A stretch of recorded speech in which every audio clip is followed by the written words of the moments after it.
Gulliver's Travels by Jonathan Swift. Part IV. A Voyage to the Country of the Houyhnhnms. Chapter 5. The author, at his master's command, informs him of the state of England, the causes of war among the princes of Europe. The author begins to explain the English constitution.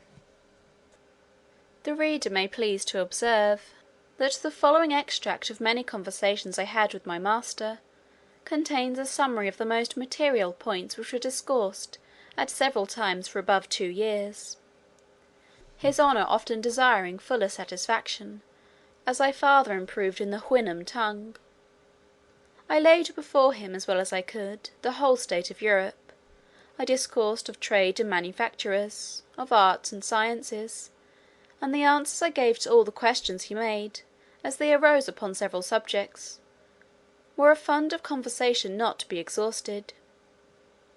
But I shall here only set down the substance of what passed between us concerning my own country, reducing it in order as well as I can, without any regard to time or other circumstances, while I strictly adhere to truth. My only concern is, that I shall hardly be able to do justice to my master's arguments and expressions, which must needs suffer by my want of capacity, as well as by a translation into our barbarous English.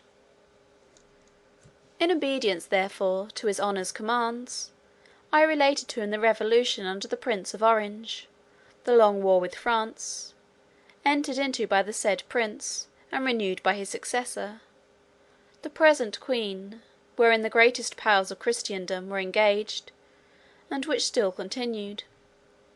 I computed, at his request, that about 1,000,000 Yahoos might have been killed in the whole progress of it, and perhaps 100 or more cities taken, and 5 times as many ships burnt or sunk. He asked me, what were the usual causes or motives that made one country go to war with another? I answered, they were innumerable, but I should only mention a few of the chief. Sometimes the ambition of princes, who never think they have land or people enough to govern; sometimes the corruption of ministers, who engage their master in a war in order to stifle or divert the clamour of the subjects against their evil administration. Difference in opinions has cost many millions of lives. For instance, whether flesh be bread, or bread be flesh; whether the juice of a certain berry be blood or wine; whether whistling be a vice or a virtue; whether it be better to kiss a post, or throw it into the fire; what is the best colour for a coat; whether black, white, red, or grey; and whether it should be long or short, narrow or wide, dirty or clean; with many more. Neither are any wars so furious and bloody, or of so long a continuance, as are those occasioned by difference in opinion, especially if it be in things indifferent. Sometimes a quarrel between 2 princes is to decide which of them shall dispossess a third of his dominions, where neither of them pretend to any right. Sometimes one prince quarrels with another, for fear the other should quarrel with him. Sometimes a war is entered upon, because the enemy is too strong, and sometimes because he is too weak. Sometimes our neighbours want the things which we have, or have the things which we want, and we both fight, till they take ours, or give us theirs. It is a very justifiable cause of war, to invade a country after the people have been wasted by famine, destroyed by pestilence, or embroiled by factions among themselves. It is justifiable to enter into a war against our nearest ally, when one of his towns lies convenient for us, or a territory of land that would render our dominions round and complete. If a prince sends forces into a nation, where the people are poor and ignorant, he may lawfully put half of them to death, and make slaves of the rest, in order to civilize and reduce them from their barbarous ways of living. It is a very kingly, honourable, and frequent practice, when one prince desires the assistance of another, to secure him against an invasion, that the assistant, when he has driven out the invader, should seize on the dominions himself, and kill, imprison, or banish the prince he came to relieve. Alliance by blood or marriage is a frequent cause of war between princes, and the nearer the kindred is, the greater their disposition to quarrel. Poor nations are hungry, and rich nations are proud, and pride and hunger will ever be at variance. For these reasons, the trade of a soldier is held the most honourable of all others, because a soldier is a Yahoo hired to kill, in cold blood, as many of his own species, who have never offended him, as possibly he can. There is likewise a kind of beggarly princes in Europe, not able to make war by themselves, who hire out their troops to richer nations, for so much a day to each man, of which they keep 3/4 to themselves, and it is the best part of their maintenance.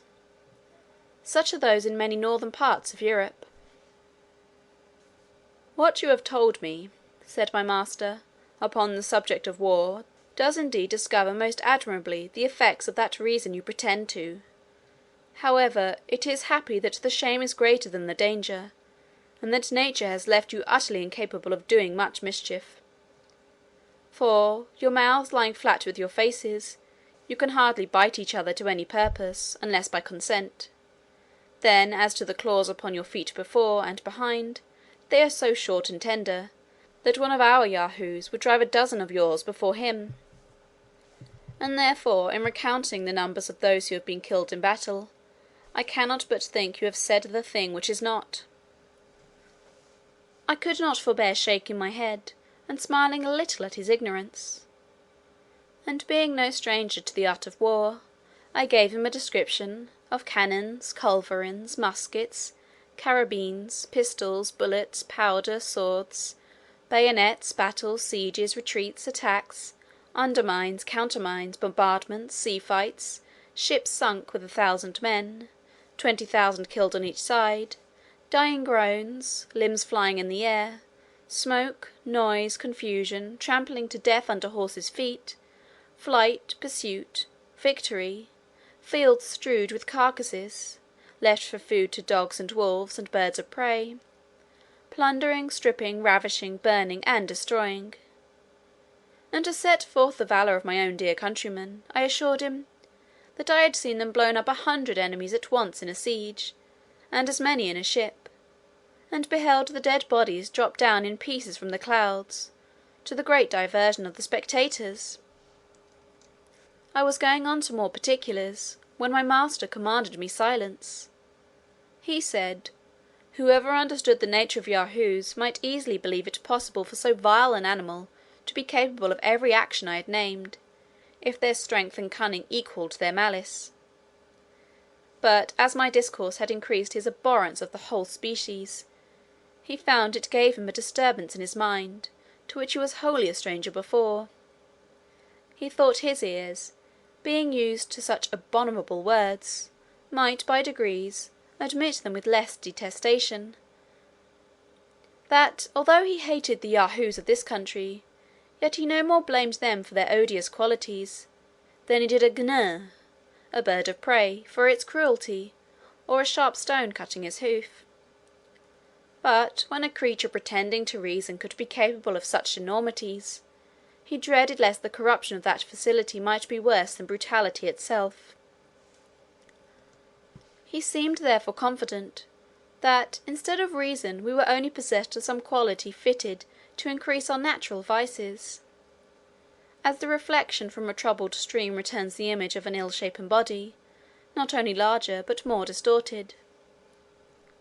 He added, that he had heard too much upon the subject of war, both in this and some former discourses.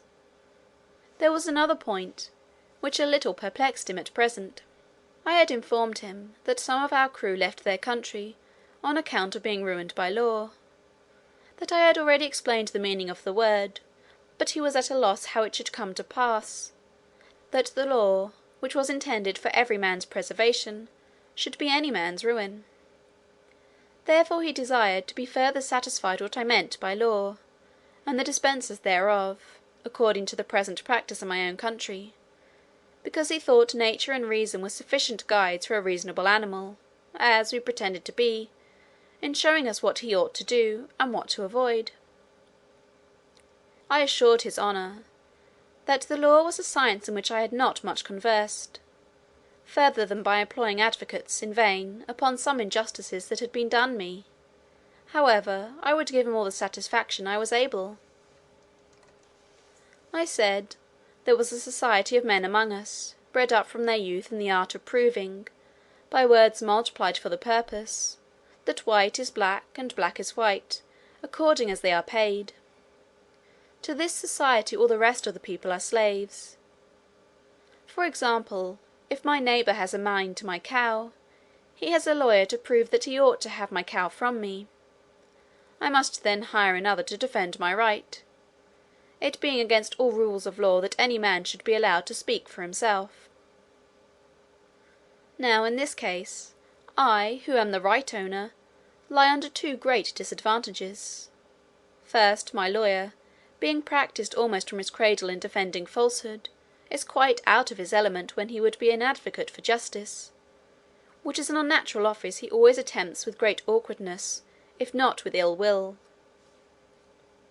The second disadvantage is, that my lawyer must proceed with great caution, or else he will be reprimanded by the judges, and abhorred by his brethren, as one that would lessen the practice of the law. And therefore I have but two methods to preserve my cow. The first is, to gain my adversary's lawyer with a double fee, who will then betray his client by insinuating that he hath justice on his side. The second way is for my lawyer to make my case appear as unjust as he can, by allowing the cow to belong to my adversary; and this, if it be skilfully done, will certainly bespeak the favour of the bench. Now your honour is to know, that these judges are persons appointed to decide all controversies of property, as well as for the trial of criminals, and picked out from the most dexterous lawyers, who are grown old or lazy, and having been biassed all their lives against truth and equity, lie under such a fatal necessity of favouring fraud, perjury, and oppression, that I have known some of them refuse a large bribe from the side where justice lay, rather than injure the faculty, by doing anything unbecoming their nature or their office. It is a maxim among these lawyers, that whatever has been done before may legally be done again, and therefore they take special care to record all the decisions formerly made against common justice, and the general reason of mankind. These, under the name of precedents, they produce as authorities to justify the most iniquitous opinions, and the judges never fail of directing accordingly. In pleading they studiously avoid entering into the merits of the cause, but are loud, violent, and tedious in dwelling upon all circumstances which are not to the purpose. For instance, in the case already mentioned, they never desire to know what claim or title my adversary has to my cow, but whether the said cow were red or black, her horns long or short, whether the field I graze her in be round or square, whether she was milked at home or abroad, what diseases she is subject to, and the like. After which they consult precedents, adjourn the cause from time to time, and in 10, 20, or 30 years come to an issue. It is likewise to be observed, that this society has a peculiar cant and jargon of their own, that no other mortal can understand, and wherein all their laws are written, which they take special care to multiply, whereby they have wholly confounded the very essence of truth and falsehood, of right and wrong, so that it will take 30 years to decide, whether the field left me by my ancestors for 6 generations belongs to me, or to a stranger 300 miles off. In the trial of persons accused for crimes against the state, the method is much more short and commendable. The judge first sends to sound the disposition of those in power, after which he can easily hang or save a criminal, strictly preserving all due forms of law. Here my master interposing said, it was a pity that creatures endowed with such prodigious abilities of mind, as these lawyers, by the description I gave of them, must certainly be, were not rather encouraged to be instructors of others in wisdom and knowledge. In answer to which I assured his honour, that in all points out of their own trade, they were usually the most ignorant and stupid generation among us, the most despicable in common conversation, avowed enemies to all knowledge and learning, and equally disposed to pervert the general reason of mankind in every other subject of discourse as in that of their own profession. Part IV. Chapter 5.